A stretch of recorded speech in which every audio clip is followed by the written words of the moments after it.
लोग कहते थे, उन्होंने शबला बनाया। अबला शब्द उन्हें अच्छा नहीं लगा, बोला ये जगत जननी जगदम्बा है, ये शबला है, महिला। हम सब महिलाओं के लिए कार्य किया। इनको अबला समझ के लोग सताते हैं, परेशान करते हैं, कैसे विधवाओं पे भी अत्याचार करते हैं, उनका अपना दायित्व ही खत्म कर देते हैं। लेकिन गुरु ने सबको शबला बनाया। महिला, मही माने धरती, धरती, महिला के अंदर इतनी शक्ति है, वो धरती को भी हिला सकती है। महिला असहनीय भार सहने वाली है। धरती पे कितना सब कुछ है और कभी वो उफ नहीं कहती।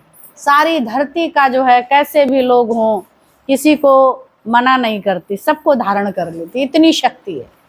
ऐसे ही स्त्री के अंदर भी बहुत पावर है, इन देवियों के अंदर बहुत पावर है। ये दादा भगवान ने सबको प्रैक्टिकली ज्ञान दिया और सबको महसूस कराया, सबका अपना अनुभव करना सिखाया। गुरु के अनुभव से अपना भी अनुभव तैयार करो। कैसी कंडीशन, जब बंटवारा हुआ देश का, तो हीरे के व्यापारी थे, किसी चीज़ की कमी नहीं थी। जब वो इधर आए तो उनको एक संत मिले, पहाड़ी पे खड़े हुए थे। बोला अब मैं जीकर क्या करूँगा, मेरा तो दिवाला निकल गया और मैं कैसे रह पाऊँगा, मेरे पास तो कुछ नहीं बचा। तो रिफ्यूजी कैंप्स लगे हुए थे, किसी के विषय में इतना महसूस नहीं किया, अपने विषय में महसूस किया। तो बोला अब तो हमारा जीना ही बेकार। कैसे पहाड़ी से गिरने की कोशिश करी। उधर एक संत बैठे हुए थे, ये कार्य देख रहे थे। तो उन्होंने बुलाया, भाई क्या करने जा रहे हो आप? तो मुड़ के देखा, पीछे संत। बोला मैं मरने जा रहा, आत्महत्या करने जा रहा। बोला क्यों? अपनी सारी सिचुएशन बताई, कंडीशन बताई। संत ने बड़े ध्यान से उस बात को सुना, मुस्करा के बोले कि आपको मरना ही है तो हम मना नहीं करते, लेकिन मेरी एक बात सुनो, इसके बाद मरना है तो आज, नहीं तो फिर मर जाना। कुछ दिन मेरे साथ रह लो, फिर इसके बाद आप सुसाइड करने का विचार करना। उनको बहुत अच्छी बात लगी कि बात तो सही है, मरना ही है तो मर जाएंगे, ये संत जी कह रहे हैं तो इनके साथ रह लेते हैं, जब हमारा यही जीवन है इसी तरह से। तो संत के पास वो शक्तियां हैं, आंतरिक शक्तियां, कि बाहर की कोई वस्तु रहने वाली नहीं है। तो आंतरिक शक्ति को उन्होंने दर्शाया और बताया। बोला तुम कौन हो, सारी जानकारी दी। दादा भगवान का मरने का ख्याल खत्म हो गया। किसका ख्याल? मरने का ख्याल। तो वही मंत्र आज दादा ने दिया, हम ना मरिबो मरिबो सब संसार मोह मिलो जिया बनहार। तो कैसे मंगनमल उनका नाम था दादाजी का। तो मंगन मुआ खुद खुदा हुआ। वो मंगन था, वो मर गया, और जब मंगन मर गया तो खुदी मिटी तो खुदा प्रकट हो गया। ये उन्हीं की बात नहीं, वो हम सबके लिए भी है। कभी कभी ऐसा मन में आता है अज्ञानता के कारण, क्योंकि बाहर की संसार को हम अपना समझते हैं। बाहर की दुनिया ये मेरी है, और भगवान को हम कोसों दूर छोड़ चुके हैं, जानते ही नहीं। कई जन्मों से बहुत पीछे रह गया। तो हमको यही सब दिखाई पड़ता है, यही सत्य है। सब कुछ जो हमारे सामने वो सत्य है, जो हम देख रहे हैं वो सत्य है। पर गुरु क्या कहता है? कुछ भी सत्य नहीं। ये ज्ञान अपने गुरु जी से दादा भगवान ने लिया कि जगत मिथ्या, ब्रह्म सत्य। तो उन्होंने कहा जगत मिथ्या और ब्रह्म सत्य कैसे है, तो उसके विषय में संत जी ने उनको समझाया। ये समझ मिल गई हमारे ख्याल से, और सबके कहने के अनुसार साल या 6 महीने उनके गुरुजी उनके साथ रहे, पर वो अमरता प्रदान कर गए। हम सब मरने का रास्ता ढूंढते हैं, अब ये नहीं होगा, अब वो नहीं होगा, समस्या पे समस्या। तो हम सबको दादा भगवान ने वो ज्ञान पक्का करके दिया, अपना निश्चय पक्का किया, फिर सबको बांटा, खुद निश्चय में आए। निश्चयात्मक बुद्धि निश्चय ही तरेगी। जो निश्चय जिसका है वो निश्चित तरने वाला है, वो तर जाएगा भवसागर को। तो निश्चय करके बताया। फिर उन्होंने अध्ययन किया, अपना निश्चय किया, बहुत पुरुषार्थ है उनका, और हम सबके जीवन में उनकी बहुत कदर बढ़ी। क्यों बढ़ी? क्योंकि हम सबका जीवन उन्होंने बनाया। जिसने सुना इस ज्ञान को, बढ़ा, पूरे देश विदेश में ये ज्ञान और सबके अंदर गया। रोज रोज की पढ़ाई कराने वाला आजकल कोई नहीं है। 1 घंटे भी अगर एक कोई कोचिंग पढ़ाता है तो उसका भी पैसा लेता है, बिना पैसे पाई की। पर यहाँ गुरु निरंतर तुम्हारी 3, 4, 5 ऐसे पढ़ाई होती रहती है, दिन भर चलती है पढ़ाई, फिर भी आपसे पैसा पाई नहीं लेता है, क्योंकि वो सत्य नहीं, ये हाथों का मैल है। उसकी जरूरत है शरीर के लिए बाहर संसार में, पर ज्ञान की बहुत जरूरत है। अगर तुम्हारे पास पैसा पाई नहीं है तो चलेगा, लेकिन भगवान के बिना सफलता मिलने वाली नहीं है। बिना पैसा पाई के जीवन चल सकता है, ये बात मानने के लिए तैयार है या नहीं है? बताओ। चल सकता है, लेकिन ज्ञान के बिना जीवन नहीं चल सकता। चल सकता, जब ज्ञान होगा तो सब कुछ तुम्हारे पास होगा। अब ज्ञान कोई सांसारिक ज्ञान नहीं बता रहे, ये आत्मिक ज्ञान। जिसको आत्मनिश्चय है वो भिखारी नहीं है, वो राजाओं का राजा है, वो शहंशाह है। तो दादा के जेब में कभी 1 पैसा भी नहीं हुआ करता था, कुछ तो पैदल कर लेते थे। ये तुम सबको ये बात तुम अंदर में ये नहीं करो कि मेरे पास पैसा पाई नहीं तो मैं कैसे जा सकता हूँ, मैं क्या करूं। तो ये सोचने की आवश्यकता, तुम उसके लिए चलो, वो तुम्हारे लिए चले। तुम उसके लिए चलो। अभी कहीं जाते हो तो जो बुलाते हैं बहुत मना करो, फिर भी वो रिक्शे वाले को दे के ही जाते हैं कि नहीं नहीं नहीं नहीं। तो पैसा इंपॉर्टेंट है।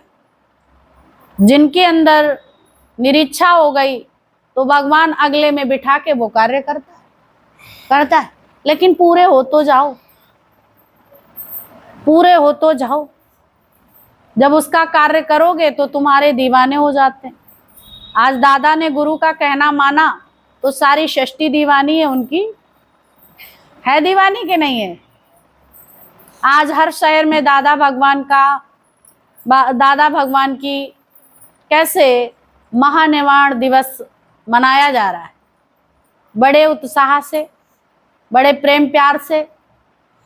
ये ज्ञान का स्रोत, ये जड़ हमारी दादा ही है। दादा का भागीरथी प्रयास है, जो बड़ी तपस्या के बाद भागीरथी गंगा को धरती पर लाए थे। ऐसे ही दादा भगवान के अंदर सर्च चली कि इनको बिलों से कैसे निकालें, इनको घरों से कैसे निकालें। महिलाओं को सफ़ेद वस्त्र डाल दिए जाते, फिर उनको सही से खाने को नहीं दिया जाता। कहते हैं अगर तू खाना ज़्यादा खाएगी तो तेरे लिए उचित नहीं है, फिर अच्छा नहीं खाओ, घी तेल नहीं खाओ, तला भुंजा मत खाओ, ये नहीं खाओ, तो ऐसे वस्त्र नहीं पहनो, तो यहाँ नहीं जाओ, 4 दीवारी में रहो। तो दादा ने सबको निकाला। ये कार्य सबके बस में नहीं था। फिर कैसे लोग एक सेठ थे, वो आए, उन्होंने कहा कि दादा मैं एक बात कहूँ आपसे। बोला कहो। ये सब लोग जो हैं अलग अलग ड्रेसेस पहनते हैं, हमारे ख्याल से इनकी यूनिफॉर्म होना चाहिए। तो मैं थान आपको देता हूँ, इनकी वेश वगैरह आप बनवा दीजिए सफ़ेद कपड़े की। तो दादा ने कहा मुझे इसकी ज़रूरत नहीं है। धरती का कलर कैसे है और धरती में कलर कितने हैं, और वो निकलते हैं रंग बिरंगे, तो बड़े अच्छे लगते हैं कलरफुल धरती से। और धरती का रंग एक ही है, पर उसमें से कलर अलग अलग निकलते हैं। फल फ्रूट्स इत्यादि, फूल पत्तियां सब अलग अलग कलर की निकलती। तो हम इनको सफ़ेद वस्त्र नहीं डलवा सकते। ये विधवा नहीं, ये सधवा है। जिसको भगवान मिल गया, जिसको ये ज्ञान मिल गया, वो विधवा हो ही नहीं सकता। कैसे हो सकता? हो सकता है बताओ? वो तो नहीं हो सकता। तो ये कपड़े अपने घर में जाके उदाहरण भी दिया। अगर यही सफ़ेद वस्त्र मैं कहूँ आपसे कि अपनी बेटियों और बहुओं को पहनाओ, तो क्या आप पहनाएंगे? उनको जवाब नहीं आया। ज्ञानी का जवाब कुछ ऐसा ही होता है। और फिर मेरी बेटियों को पहनाने क्यों आ गए? हमारी बेटियों को क्यों पहनाने आ गए सफ़ेद वस्त्र? इसकी कोई आवश्यकता नहीं। ये जैसे रह रहे हैं वैसे ही अच्छे। अब यहाँ सब बैठे हो, सबके वस्त्रों के कलर अलग अलग हैं, पर आत्मा सबकी एक ही है। जैसे धरती का कलर एक ही है, धरती धरती है, और धरती में कलर कितने, ऐसे आत्मा एक है, पर ये रंग बिरंगे कलर बाहर से हैं। तो क्या तकलीफ है? कोई समस्या है?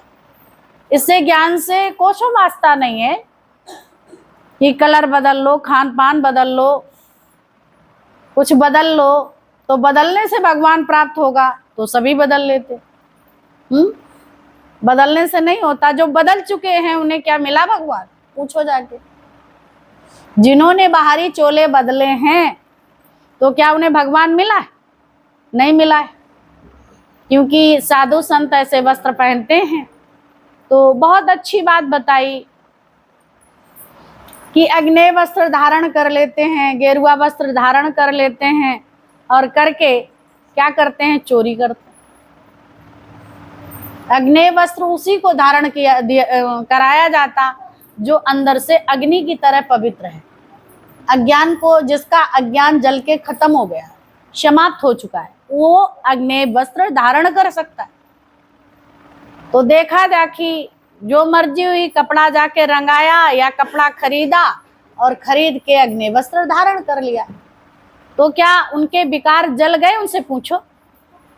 ये तत्व ज्ञान के विषय में उनसे पूछना जाके। बहुत सारी बातें बता डालेंगे, पर जो रियल बात है वो नहीं बता पाएंगे, क्योंकि उनके पास रियल चीज चलती ही नहीं। ये शास्त्र विहित कर्म गुरु सिखाता है, तत्वज्ञानी सिखाता है। बाकी कोई शास्त्र विहित कर्म नहीं सिखा सकता। वो शास्त्र पढ़ते रहें, कुछ भी करते रहें, पर शास्त्र विहित कर्म आपका है, जो दादा ने करा है। शास्त्रों से अलग नहीं कि मनमाने ढंग का ज्ञान है। भगवान कृष्ण ने अर्जुन को ज्ञान कहाँ से दिया? उनके मुख से निकला। वही ज्ञान आज दादा भगवान के मुख से निकला। हम सबको अभ्यास, अपना अनुभव करके हम सबको दिया। अब हम अपना अनुभव भी तैयार करें। भाई कोई पका के कब तक खिलाएगा? ये रोज तुम लोगों से कहा जाता है। ये ज्ञान सुना के तुम इसे सीखो। ये ट्रेनिंग चल रही है तुम्हारी, चल रही कि नहीं? ये ट्रेनिंग पीरियड है। इसमें अच्छी तरह से प्रतिदिन का अभ्यास कार्य रखिए। रखने के बाद अपने में निश्चय, और निश्चय जब हो जाए तो अपना जब निश्चय होगा, सरल सहज होंगे, प्रेम प्यार वाले होंगे, और ये ज्ञान स्वतः ही आ जाता फिर। तो ये ज्ञान सबके अंदर उड़ेलते जाए। फिर उनका जीवन बनेगा। अगर आपका नहीं बना तो अगलों का नहीं बन सकता। इसलिए प्रयास करते रहो। गुरु कहता पहले अपना काम करो फिर और काम करो। पहले स्वयं का काम करते हैं। हम लोगों का जीवन क्या रहा, सबके कार्य करते रहे पर हम अपना कार्य नहीं कर पाए। चलेगी क्या? तो अपना कार्य नहीं कर पाए, सभी के कार्य करते रहे। तो आज गुरु ने क्या सिखाया? अपना स्वयं का कार्य करो। जब तुम स्वयं को अपना जीवन गढ़ने में लगाते हो तो फिर धीरे धीरे आपको शौक हो जाता है, जो भी तुम्हारे संपर्क में आता है सबको वही बात बताते जाते और सब अपना वैसे ही जीवन बना लेते हैं। जिनको तितिच्छा है वो बना लेते हैं, जिनको ऐसे ही हाँ चलो सुन लिया, आराम मिली, राहत मिली, बहुत अच्छा, तो वो वहां तक सुनते हैं, पर फायदे सबको मिलते हैं। और जिसने अपना लक्ष्य तय कर लिया, मुझे ऐसे ही चलते ही रहना है और अपने लक्ष्य की प्राप्ति करनी है, और जब तक लक्ष्य नहीं मिलता है तब तक बैठता नहीं, तब तक वो बैठता नहीं। और क्या करते हैं कि चलो हम बहुत परेशान थे, ज्ञान मिल गया, बहुत अच्छा लगा, हल्के हो गए। तो कोई इसलिए लेता है, कोई कहते चलो 1 घंटा टहलना भी हो जाएगा और भी हो जाएगा, सत्संग भी हो जाएगा। कोई कैसे, सबका यहाँ इतने लोग बैठे हैं, ध्येय सबका अलग अलग है। कोई अपने लक्ष्य भगवत प्राप्ति तक पहुंचना चाहता है, कोई अपने अंदर से दर्द तकलीफ हटा के बस शांत है, कोई कैसे, तो सब अलग अलग तरह के। ज्ञान एक है, उठाते सब अपने अपने ढंग से। अब जिसका जो लक्ष्य है वो उस तरह से हटाएंगे। और कई तो अपना दिन रात बराबर कर देते, जो दिन रात बराबर कर देते हैं वही आशिकों की लाइन में लिखे जाते। यहाँ शिर दे के होते हैं सौदे, आशिकी इतनी सस्ती नहीं। यहाँ शिर दे के सौदा होता है, आशिकी इतनी सस्ती है। शिर माना अपना ये सिर नहीं रहता, गुरु के अनुसार ये कार्य होता है। तो जब गुरु के अनुसार ये कार्य होगा तो ये शिर उसी का होगा, फिर अपनी मनमति नहीं चलेगी। फिर आपको सोचने का कोई फोर्स लगाना ही नहीं पड़ेगा, दिमाग नहीं लगाना पड़ेगा, जो आपका दिमाग शून्य होगा। समझ गया? फिर दिमाग नहीं लगाना पड़ता, क्योंकि गुरु जो जो बताता चला जाता, तुम करते जाओ, कोई दिक्कत है? और जब करते जाएंगे तो फिर कुछ होता ही नहीं, फिर आपको कुछ नहीं करना पड़ेगा, वही करेगा तुम्हारे अंदर बैठे। ये ज्ञान तुम्हारे अंदर है। अब ये शिर तुम्हारा ज्ञान का हो गया, गुरु का हो गया, तो फिर उसी की मत से ये चले। मन की मत पे चल मत मेरे भैया, जीते जी मरवाएगा। मन की मति से चलते हो तो जीते जी मरवाते। अर्जुन को कितना अच्छा भी दीदी लोग बता रही थी, जो जो उसके अंदर आया सबका समाधान। वो वही हम सब अर्जुन हैं, वही अज्ञानी अर्जुन है। आज ज्ञान कहाँ से आया? दादा के मुख से निकला तो अंदर गया तो ज्ञान स्वरूप हो गया, आत्म स्वरूप हो गया, ज्योत स्वरूप हो गया। ऐसे ही कृष्ण के मुख से जब गीता का ज्ञान सुना, जो कंडीशन थी उसके अकॉर्डिंग ज्ञान सुना, तो आज वो तैयार है हर बात के लिए। पहले तो मना करता है कि ये कार्य कैसे होगा, ये अपने वालों को कैसे युद्ध में मारेंगे, ये चाचा ताऊ हैं, ये गुरुजन है, ये ऐसे हैं, ये वैसे हैं, मुझसे ये खून से लथपथ अन्न नहीं खाया जाएगा, मैं भिक्षा लेके खा लूंगा। तो ये सारी बातें दलीलें मन कर रहा है। ये हम ज्ञानी जनों के ये कार्य नहीं है। अपने को क्या बता रहा है अर्जुन ज्ञानी जन? मैं भीख मांग के गुजारा कर लूंगा, ये सब मैं करने के लिए तैयार नहीं हूं। पर ये भगवान कृष्ण समझ रहे थे, ये सब बातें ये ज्ञानी जैसी बात कर रहा है, पर ये मन की दुर्बलता है, ये कायरता है। मन की दुर्बलता, मोह रूपी कायरता। समझ गए? ऐसे ही हम सब भी इस तरह की बातें करते हैं गुरु के सामने, तो गुरु सुनता है, तो उसका आंसर हमको मिलता है सही। पर दुनिया वालों से बात करते हैं तो तुम्हारे कूण में कूण मिलाते रहते हैं कि नहीं? तो वहां कैसे तुम उचक पाएंगे? नहीं उठ पाएंगे ना, निरंतर गिरते चले जाएंगे। दुनिया में तभी वो अच्छे तुम्हें लगते रहे। पर गुरु क्या करता है? गुरु जड़ से सफाया करता है। मारा गोला तोप का, मार किया मैदान। तोप का गोला है ये ब्रह्म ज्ञान, वो मारता है, फिर सदियों वहां घास फूस कुछ जमती नहीं। ऐसे ही तुम्हारे अंदर ये ज्ञान का गोला बैठता है, फिर घास फूस तुम्हारे अंदर अज्ञानता बसती नहीं है, समाप्त हो जाती है। अज्ञानता वाले कोई कार्य नहीं होंगे। ये गुरु का घर है, तो गुरु के घर में क्या होगा? प्रकाश हमेशा रहेगा। तो इसमें तुम्हारे हमेशा ही प्रकाश रहे, अंधेरा होने ही नहीं दो। सूरज कभी अस्त होता ही नहीं। होता है अस्त? नहीं होता।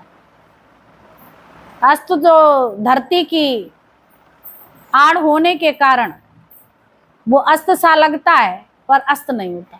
ऐसे ही देहास के कारण, जीव भाव के कारण अज्ञान नजर आता है, अंधेरा नजर आता है। और जब ये धरती से अलग हट गए, इससे ही अलग हो गए, तो अंधेरा दिखेगा। तो सूर्य कभी डूबेगा? सूरज नहीं डूबता। आज भगवान कृष्ण सारी सृष्टि उनकी पूजन भजन, कोई नहीं उनको मरा हुआ डिक्लेयर करता है, क्योंकि उनकी मृत्यु नहीं होती। ज्ञानी जनों की मृत्यु नहीं होती, जो उनको डिक्लेयर करा जाए कि इनकी मृत्यु है, शरीर की मृत्यु है, पर उनकी मृत्यु नहीं। उनका ज्ञान तो आज भी चल रहा है। कब से चल रहा है? चल रहा है कि नहीं? तो ज्ञान अमर हुआ ना। जिसके मुंह से वर्ड्स निकले होते वो अमर हो जाता है। वैसे ही कर्म तुम करो जैसे भगवान ने किए, तो तुम भी अमर हो। अमरता वाले, मैं नहीं, मेरा नहीं, सब कुछ प्रभु का है दिया। मैं भी नहीं है, मेरा भी नहीं है, जो भी मुझे मिला है ये प्रभु की देन है, ये गुरु की देन है। गुरु ही देनदा, लेनदा थक पाए। गुरु देता है, लेने वाले थक जाते। गुरु तो निरंतर यहाँ बांट रहा है, लेकिन चलने वाले कहते अरे आज जाएंगे, कल नहीं जाएंगे, मनमाने ढंग से करते रहते हैं। लेनदा देनदा दे, लेनदा थक पाए। देने वाला दे रहा है, पर लेने वाले थक जाते हैं। कई लोग रास्ते में चलते चलते बैठ जाते, नहीं चल पाते। लेकिन गुरु ने कहा इस रास्ते पे आओ, निरंतर और अंतिम क्षण तक चलते ही रहना है। कोई कठिनाई हो रही है? कोई कठिनाई नहीं है। जो कर्मठी लोग हैं वो आलस नहीं करते, अपने कर्म के प्रति सावधान रहते। संसार में जब तक सांसें, आखिरी दम तक तुम चलना चाहते हैं। माया के कार्य आखिरी दम तक करना चाहते हैं, नहीं करना चाहते हैं। कभी नहीं कहते मैं थक गया और मैं नहीं अब करूंगा, कहते रहते हैं कि नहीं? लेकिन आज गुरु तुम्हें ये सावधानी करता, कभी थकना नहीं। जो थक गया वो मंजिल पे नहीं पहुंचेगा। कैसे खरगोश और कछुए की दौड़, छोटे से बच्चों को इसीलिए पढ़ाई जाती है कि इनको ज्ञान मिले, पर ज्ञान का स्रोत बताए उनको कौन? जब तक यहाँ नहीं बैठते, हम लोग कहानियां सुन के आए थे, बात समझ में नहीं आ रही थी, नहीं आ रही थी। लेकिन गुरु के दर पे बैठे तो पॉल्यूशन हट गया, शुद्धता आ गई, तो बात समझ में आ गई। हर जगह जो है गीता में कछुए का उदाहरण दिया जाता है। कछुआ समय आने पर, जरूरत पड़ने पे अपना शिकार करने के लिए इंद्रियों को बहिर्मुखता में लाता है और अपना कार्य किया, और फिर जैसे ही आक्रमण बाहर से कोई भ्रम दिखा, कोई समस्या देखा, तो तुरंत अपनी सारी इंद्रियों को समेट लेता है। फिर उस पर लठ बजाते रहो तो मरेगा नहीं। खपट्टा बड़ा मजबूत होता है उसका, होता है कि नहीं? ऐसे ही ये आत्मनिश्चय में जो है उसकी मृत्यु नहीं है मृत्यु। लोग बजाते रहें, कूटते रहें, कुछ भी करते रहें, इंद्रियां चंचल नहीं है, एकाग्र है मन, और इंद्रियां चलायमान नहीं है, तो उसका बाल बांका कोई कर सकता है? तो कछुए की तरह इंद्रियां समेट के रखो, बहिर्मुखता में मत रखिए। जब जरूरत पड़ती है तो ज्ञानी बाहर निकलता है, और जरूरत नहीं है तो अपने आंतरिक भ्रमण करता है, अंदर में ही वो विचरण करता है। संसार बाहर विचरण करना चाहता है, लेकिन ज्ञानी अपने अंदर ही विचरण करता है। जो पिंडे सो ब्रह्मांडे, जो खोजे सो पावे। जो पिंड में है वही ब्रह्मांड में है, जो खोज करता है वो पा लेता है। जो इस पिंड में वही ब्रह्मांड में है, तो उसको हर जरूरत अपने पिंड में ही होती है पूरी। जब ब्रह्मांड में वही वही पिंड में, तो पिंड में सब चीज है, तो ब्रह्मांड बाहर जाने की जरूरत ही नहीं पड़ती। पड़ती है जरूरत? नहीं पड़ती। उसकी आवश्यकता भर जाता है। जितनी नीड है, रिक्वायरमेंट हमारी क्या है, ये हम देखें। और जब हमको यही नहीं पता है रिक्वायरमेंट मेरी क्या है, तो बढ़ते ही जाते मन कभी शांति में नहीं आता है। इसकी इतनी इच्छाएं बढ़ी हुई होती हैं, तो और ये बढ़ते ही चला जाता, बढ़ते ही चला जाता, बढ़ते ही चला जाता। तो जितना संसार में आगे बढ़ता उतना गटर बढ़ जाता। और जैसे जैसे तुम अपनी ओर आते हो, बहिर्मुखता से कि अंदर की ओर आते हो, प्रवेश होते हो, वैसे ही वैसे आपकी नीड भी खत्म होती चली जाती। बहिर्मुखता से अंतर्मुखता की ओर आते हैं तो आपकी रिक्वायरमेंट खत्म हो जाती, समाप्त हो जाती। और जब आपकी रिक्वायरमेंट समाप्त हो गई, फिर क्या? कुछ भी नहीं। आप अशांति होएगी ही नहीं, आप शांत रहेंगे। जब आपकी रिक्वायरमेंट समाप्त हो गई तो ये कहो कुछ मिलेगा नहीं, तो भगवान को और ख्याल बढ़ जाता है, और ख्याल होता है। इस बच्चे की कोई रिक्वायरमेंट नहीं है तो ध्यान देता है? नहीं देता है? बताओ। जिसकी रिक्वायरमेंट है तो इतना ध्यान नहीं देता, तो वो ध्यान देगा तुम्हारा। जितनी आपको जरूरत है वो देगा, तो ये याद रखो, ये सबको विश्वास हो। क्या था पहले हम सबके पास? कुछ भी नहीं था। न बल था, न बुद्धि थी, सब ऐसे ही थे, और न विवेक था। ये तीनों चीजें हमारे अंदर चुपके से डाल दी यहाँ बैठते बैठते। सब तुम जानते होंगे, जब आए थे तो क्या लेके आए थे? कुछ नहीं था गटर के अलावा। और यहाँ गटर हमने निकाला भी नहीं, बैठते गए हैं। सब कुछ यहाँ अंदर में डाल दिया। जैसे माँ मायके में बेटी जाती है, माँ चुपके से जाने क्या क्या डाल देती है बैग में, बेटी को नहीं पता होता। ऐसे ही तुम यहाँ बैठते रहते, तुम्हें खुद नहीं पता होता है गुरु तुम्हारे जेब में, तुम्हारे अंदर क्या क्या डाल देता है। जब कहीं तुम जाते हो, जब बातचीत होती है, तो ज्ञान की बात होती, तो ये कहते हैं हमें तो कुछ आता ही नहीं था, और गुरु ने इतना अच्छा बुलवा दिया। वहां गए, लोगों ने ऐसे करा, और गुरु की बात चली तो हमसे पूछ बैठे लोग। क्या पूछ बैठे? कि तुम किनसे ज्ञान सुनते हो, तुम्हारा गुरु कौन है, किससे जानता है? तुम्हारी लैंग्वेज से, तुम्हारी भाषा से। तुमने पोथी पुस्तक कुछ नहीं पढ़ा होता है, लेकिन ज्ञान तुम्हारा सारा वेदांत का होता है। तो लोगों को समझ नहीं, इनको मिला कहाँ से? लोग इतनी पढ़ाई करते, ये भी शास्त्र पढ़ लें, ये भी शास्त्र पढ़ लें, ये भी शास्त्र पढ़ लें, शास्त्र उनके शस्त्र बन जाते हैं। शास्त्र पढ़ते पढ़ते उनका अहंकार उन्हें ही खाने लगता है, काटना शुरू कर देता है। अभिमान अहंकारी हो जाते हैं कि नहीं? तो शस्त्र क्या उनके बन जाते हैं? शास्त्र क्या बन जाते हैं? शस्त्र। और यहाँ ये ज्ञान शस्त्र और शास्त्र दोनों ही है, पर ये शस्त्र काटता नहीं है किसी को, बाहर से परेशान नहीं करता। ये शस्त्र अज्ञान को काटता है, और शास्त्र तुम्हारा जीवन निम्रता वाला जीना सिखा देते हैं। क्या करते हैं शास्त्र? निम्रता वाला जीवन। और जो शास्त्र पड़बड़ के गड़ी लगाए हैं, उनके शास्त्र शस्त्र बन जाते हैं। उनका ज्ञान ध्यान, ज्ञानी ध्यानी नरक पड़े और स्वर्ग पड़े हत्यारे। उनके शास्त्र क्या बन जाते हैं? शस्त्र। वो उन्हीं को पल पल खाते रहते। वो अभिमान के कारण किसी से बात करना पसंद नहीं करते। अरे मैं ज्ञानी हूं, ये मूर्ख सब, इनको क्या आता, मुझे ये भी आता, मुझे ये भी आता, मुझे ये भी आता। फिर लास्ट में गिरोगे कहाँ? सब कुछ आता है, वहां खाते में गिरोगे कि 84 लाख योनियों में गिरोगे? कोई पता है उनका? खाई खंदक में कोई पता नहीं, अभिमान के कारण। मैं विशेष हूं। गुरु कहता विशेष क्या है तू? जैसे सब है वैसे तू। पर विशेषता है, जो विशेष है वो आत्मा है, उस विशेष को जानो। अब शरीर को विशेष कह रहे हो तो इसमें क्या विशेषता है?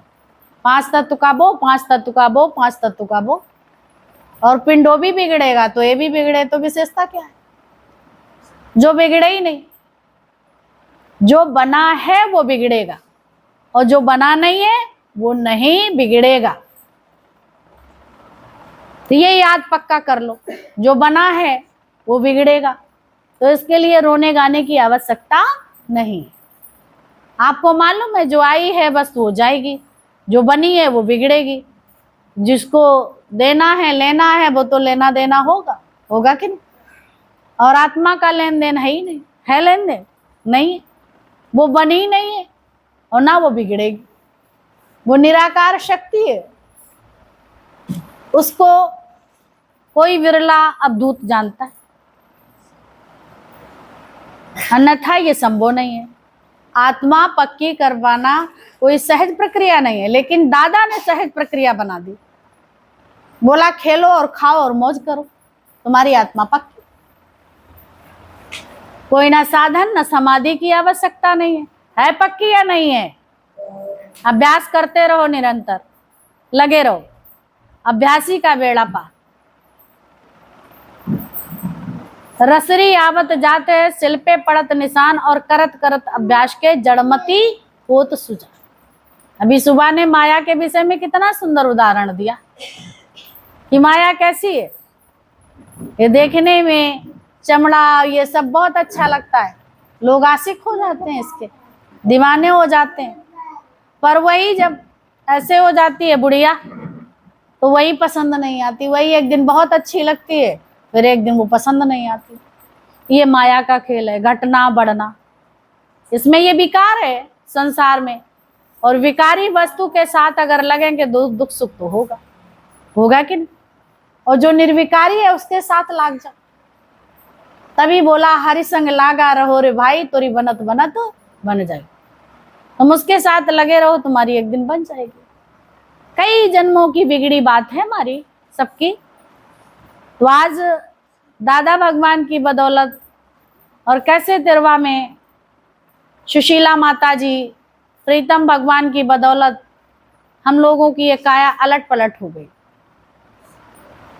ये हीरा जैसी श्वासा बातों में बीती जाए, उमरिया यूं ही बीतती जाए। ऐसे उम्र चली जा रही थी, गटर में जा ही रही थी सभी की। और हीरा जैसी श्वासा जो बेस कीमती है श्वास, इसको खरीद के भी नहीं ये मिलती है। अभी ऑक्सीजन की जरूरत पड़ी थी सबको कोरोना काल में, तो कितना हलचल था, ऑक्सीजन नहीं मिल पा रही थी, लोगों की डेथ हो गई थी। लेकिन भगवान हम लोगों को फ्री दे रहा है तो उसकी हम लोग कदर करते हैं। तभी तो संत महात्मा सुबह वॉकिंग भी करो, फिर योगा भी करो, अपनी दैनिक नंदनी सही रखो, अपना खान पान सही रखो। जो इसको होगा सो देखा जाएगा, पर अपने ख्याल से सारा कार्य सही से करो, फिर उसकी मर्जी। भगवान तुम्हारे अंदर सब कुछ बैठ के कराएगा, कराएगा कि नहीं? और आज कार्य वो दादा भगवान ने किया, निष्काम कार्य चल ही आ रहा है। ना गद्दी है ना कुछ है, ये आत्मा सबकी गद्दी, उस पर विजय प्राप्त करो। बाहर से विजय प्राप्त करना चाहोगे, गद्दी के चक्कर में युद्ध लड़ाई झगड़ा आप करोगे बेवजह, वहां कोई मतलब नहीं है। खुद का निश्चय नहीं है तो लड़ाई करोगे, और जब निश्चय है तो नहीं लड़ाई करोगे। गद्दी के लिए जिनका निश्चय नहीं वही लड़ाई करते हैं, झगड़ा करते हैं, खींचातानी करते हैं कि उनको चाहिए, किसी तरह से भी चाहिए, चाहे वो धर्म के अकॉर्डिंग है या नहीं है, इसके विषय में नहीं सोचते। लेकिन गुरु हमको क्या सोचता बताता है कि आत्मनिश्चय, जिसका आत्मनिश्चय है उसके युद्ध नहीं है, एक है और झगड़े भी है। तो ये ज्ञान नहीं है, ये ज्ञान नहीं है। झगड़े खत्म हो जाए, गद्दी बनाई नहीं तो झगड़े भी नहीं है। गद्दी बनाई नहीं, अगर गद्दी बनाई हो तो फिर तो बहुत समस्या हो जाएगी। तो सबको कह दिया तुम राजा हैं, हर कोई यहाँ आया है, सब रंज गया। सब बड़े भाग्यशाली हैं जो ये सतगुरु का दर मिला, तत्वज्ञानी के पास बैठना हुआ। जीवन उसने हमारा सबका अपने जैसा बना दिया, जीने की कला सिखा दी, आर्ट ऑफ लिविंग। नहीं तो नहीं आता था, आता था? किसी को नहीं आता था। तो शुक्राने उसके हैं। तो जब भी उठो शुक्रगुजारी करो, महापुरुषों का शुक्राना बोलो, गुरु जी का शुक्राना बोलो। कैसे प्रमिला भगवान ने बहुत पुरुषार्थ किया, दादा भगवान ने, फिर गीता भगवान ने। गीता भगवान प्रमिला भगवान के गुरु जी थे। उन्होंने सबको कैसे कला दी। उस दादा के सामने कितने लोग थे, गिने चुने लोग थे, लेकिन कहने को गिने चुने थे, लेकिन फ्लर थे। उन्होंने सारी वर्ल्ड में डिडोरा पीट दिया कि पावरफुल थे और कहना भी मानते थे, चलते थे ज्ञान के रास्ते पे। उन्होंने नहीं देखा कब दिन होती कब रात होती। जो ऐसा जिसका पुरुषार्थ है तो आगे निरंतर बढ़ेगा। दादा को देखा सबने, फिर उनके जैसे गीता भगवान चले। उन्होंने दोपहर, ठंडी, गर्मी ये कुछ नहीं देखा, चलते ही रहते थे निरंतर। घर के कार्य करने के बावजूद भी इस कार्य को करते रहे। वो कार्य प्रमिला भगवान मम्मी जी ने देखा, उनके जीवन को। वैसे ही आदर्श उनका आज हम सबका, उन सबका, उनका आदर्श हम सबका जीवन है कि नहीं? ऐसे माता जी का बड़ा पुरुषार्थ है तिरवा में, प्रीतम भगवान का। आज तिरवा में जो चहल पहल है, प्रकाश, ज्ञान प्रकाश है, तो उनकी बदौलत है, अन्यथा तो संभव नहीं था। तो ज्ञान प्रकाश जब हो गया तो दय दिशा उजियारा हो गया। जब ज्ञान नहीं है तो अंधेरा ही अंधेरा है। ज्ञान होगा तो ठोकर नहीं लगेगी, और ज्ञान नहीं होगा तो पग पग पे ठोकर है। तुम्हारी जिंदगी बद से बदतर बन जाएगी और कुछ नहीं इसके सिवा। जब गुरु मिलेगा तो रोशनी मिलेगी, दुनिया मिलेगी तो अंधकार मिलेगा। अब उस अंधकार को हटाने के लिए गुरु की बड़ी जरूरत है। बोला जाता है जीवन में गुरु की क्या आवश्यकता है, क्या जरूरत है? तो कहा जाए संसार में सूर्य की क्या जरूरत है? तुम्हारे सबके लिए इंपॉर्टेंट सूर्य क्यों है? इतना सूर्य इंपॉर्टेंट है। अगर सूर्य नहीं हो तो धरती समाप्त हो जाए, कुछ भी नहीं बचेगा। बैलेंस है। ऐसे ही यही महत्ता तुम्हारे जीवन में ब्रह्म ज्ञानी की है। त्राईमाम तब तक है जब तक जीवन में गुरु नहीं। त्राईमाम तुम्हारी समाप्त हो जाती है कब? जब सतगुरु बन जीवन में आया। जब ये गुरु मिलता है तब तुम्हारे जीवन की महत्ता बढ़ जाती है। तुम कदर करवाना जानते हो पर कदर करते नहीं। हर किसी से विचार रखते हो कि मेरी ये कदर करें, पति मेरी कदर करे, पुत्र मेरी कदर करे, जो भी संबंधी, अड़ोसी पड़ोसी सब मेरी कदर करे। क्या तुम अपनी कदर करते? बताओ। पहला प्रश्न तुम लोगों से है कि क्या अपनी कदर करते हो? अपनी कदर करते हो? अपनी कदर करना सीख ली तो दुनिया तुम्हारी कदर करेगी। भगवान राम ने, भगवान कृष्ण ने अपनी कदर करी। कभी भी रूटीन, जितने महत्वपूर्ण और लोगों के कार्य हैं उतने ही महत्वपूर्ण तुम्हारा भी कार्य है। तुम अपने जो रूल्स, अपने नियम फॉलो नहीं करोगे तो तुम्हारे साथ जो देखने वाले हैं वो भी अपने के कर्म के प्रति सावधान नहीं रहेंगे। समझ रहे? कैसे भी कार्य हैं, तुम अपना पहले कार्य करते हैं, फिर और कार्य करते हैं। जो तुम्हारे नियम हैं, जो गुरु ने नियम बनाए हैं वो पूरे कार्य करते हैं। इसके बाद और तो वो लोग देखते हैं कि अरे इनका नियमित ये रूटीन है, ये फॉलो करते हैं, ये बहुत शक्तिशाली हैं। तो जो नियमित और संयमित दिनचर्या है वही स्वावलंबी हैं, वही आगे बढ़ सकते हैं। जिनकी रूटीन जो फॉलो नहीं है, नियम नहीं है, दैनिक नंदनी नहीं सही है, वो आगे नहीं बढ़ पाएंगे, कभी भी नहीं बढ़ सकते। ये ज्ञान के कुछ टिप्स हैं। तुम्हारे रूटीन में जो दैनिक नंदनी है वो फॉलो करो, प्रतिदिन की दैनिक नंदनी। फिर इसके बाद तुम्हारे घर वाले भी इसी कार्य को करने लगेंगे, तुम्हें कहना नहीं पड़ेगा। तुम दिन भर पट्टू ऐसे पढ़ाते हैं सबको, नहीं वो कहना मानेंगे। इसलिए नहीं मानेंगे, गुरु ने, भगवान ने तुम्हें कहा जो गुरु कहे वो करो,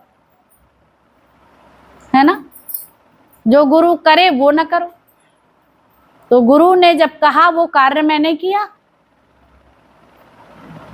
आपने अगर किया है तो आपका भी सब कहना मानेंगे, विनय कहे करेंगे। करेंगे कि नहीं? सही है या गलत है बताओ।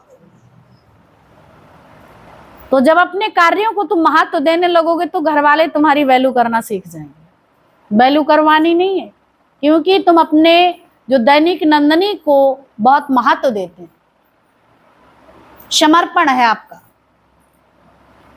तुम अपना कार्य छोड़ देते हैं और ओके कार्य घर में करने लगते हैं। तो ये कहते हैं ऐसे ही तो उनका भी नियम नहीं, तुम्हारा भी नहीं, तुम्हारे अधीन वो हो जाएंगे और तुम अपने कर्म पथ से दूर होके उधर चले जाओगे मोहवश, वहां चले जाओगे। ध्यान तुम्हारे ध्यान साधना में नहीं लगेगा।